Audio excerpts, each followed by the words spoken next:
Hello, let's talk about how to get your students to stop talking. I have definitely been there. I'm sure you have been there too, or are there right now, where your students just won't stop talking and you are constantly reminding them to be quiet, to quiet down, to listen. It can be extremely frustrating and draining on you as a teacher, constantly trying to get their attention. Well, I've got some tips for you today in this video and in the blog post all about how to help your students when they just won't stop talking. Let's remember that behavior is communication. And so when your students just won't stop talking all the time, all day, they are telling you they need time to talk.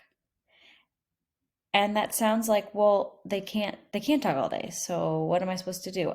I know they can't talk all day. But when they are talking constantly, talking over you, talking over each other, blurting the whole class, it's telling you they need more chat breaks. They need more time to talk when it is allowed. So let's get into it. Can you, during the day, give them time to chat? Yes, you can. When in the day? Let's think about it. Well, I love to do morning meetings and I offer a share opportunity. Give the students time to share with each other, with the class. Um, I will give students, even instead of like a movement break, I'll just give students a chat break and say, hey, chat with your neighbor about anything. Because oftentimes, the strategies I'll tell you next for turn and talk or opportunities to talk within our curriculum, they don't get to talk about what they want to really talk about. And that sort of defeats the purpose. So, having a chat break where students can just talk about anything, as long as it's school appropriate, um, is really beneficial. Start your day with a 5 minute, just talk to your neighbor about anything you want. Now, this is I found more effective in older students when they're just really excited to talk with their friends, and their neighbor, but it can be used at any age group. So give students just a generic chat break, just like you would a movement break, just let them talk. Also, give them time during the lessons to talk to each other. Instead of calling on a few people to raise their hand and answer the question, have them turn and talk. Talk to the person next to them as much as you can. Anytime that you would want to answer for, if someone should raise their hand and answer your question, that's the perfect opportunity to turn and talk. Have them talk to a neighbor instead. That way, everyone gets a chance to talk. Can you find more opportunities to have them talk instead of writing down an answer or writing down an idea? To have them talk it through first. Have them, share ideas during an activity, like they could do four corners where they're playing, where you tell them which corner to go to if they think XYZ, and then they talk with people at their corner, right? Or stand on this end of the room if you believe this, and this end of the room if you believe this. Now talk about it. There are lots of ways to find time for kids to talk. And when they're talking so much, they're telling you they need that time. So this is your chance to give them that time in a more controlled environment around the lessons and things you're learning. Additionally, the environment that you create is the environment that you will receive. The kids are very receptive to the world around them, to you, to their environment. If you are calm and quiet and your classroom is calm and quiet, then that will help them to be calm and quiet. Also, if you are very loud, trying to talk over them, they will be raising their volume to talk over you. They will be matching your volume and your energy level. So I like to, if my kids are getting very chatty, I like to really calm it down. I like to turn off the lights. I like to put on calming classical piano music, very relaxing. And I just make the classroom a calm and quiet place for everyone. And that helps bring the energy level down. Additionally, some students or all of your students might need explicit instruction on the expectations of listening to others. How do we listen to others? Why we listen to others? And voice volume. So I do have a whole blog post on teaching listening, so I won't get into that, but you can check out the link for the listening blog post. But the voice volume, I teach my students very explicitly what voice volume I'm expecting of them because, so often we're saying quiet down, but they didn't know they had to be quiet or silent or what's the difference. So voice volume 0 is nonverbal, no talking, no noise, silent. Voice volume 1 is whisper. Voice volume 2 is a quiet table talk. So talk with people around your table, but me on the other end of the room shouldn't be able to hear your voice.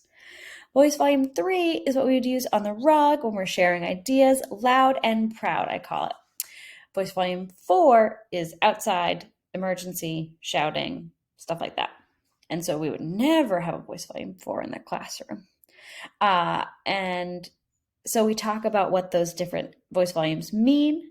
We even do different ways to practice by doing a voice volume greeting where I'll say the voice volume they're supposed to use to greet their neighbor, and then I switch it up, so I'll say voice volume 0 and they have to do a nonverbal greeting, and then I'll say voice volume 3, loud and proud, and they have to greet their neighbor that way. So we practice it that way.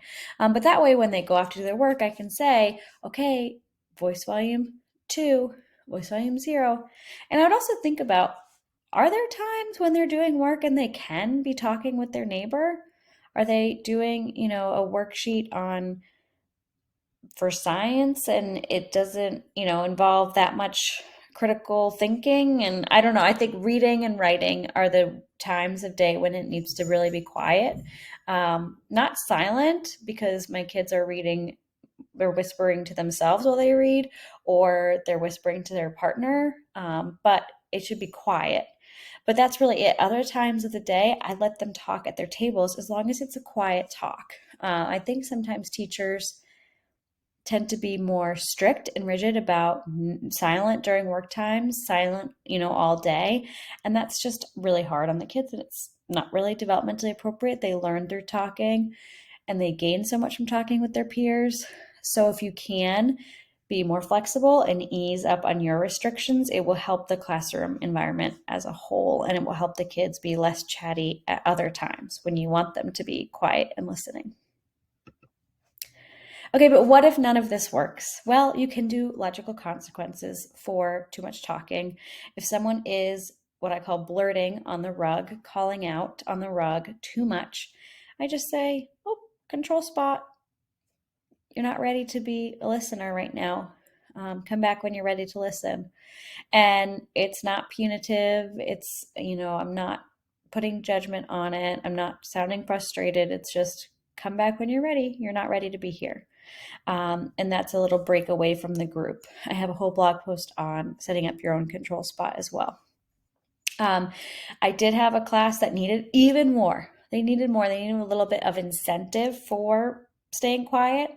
And specifically, they needed incentive for being appropriate. So we did a quick, you can see the picture here. I just made it very quickly in front of them, with them. I said, okay, let's try and earn, how many stars do you think we can earn? Great. If you earn 15 stars, we'll do a party as a class.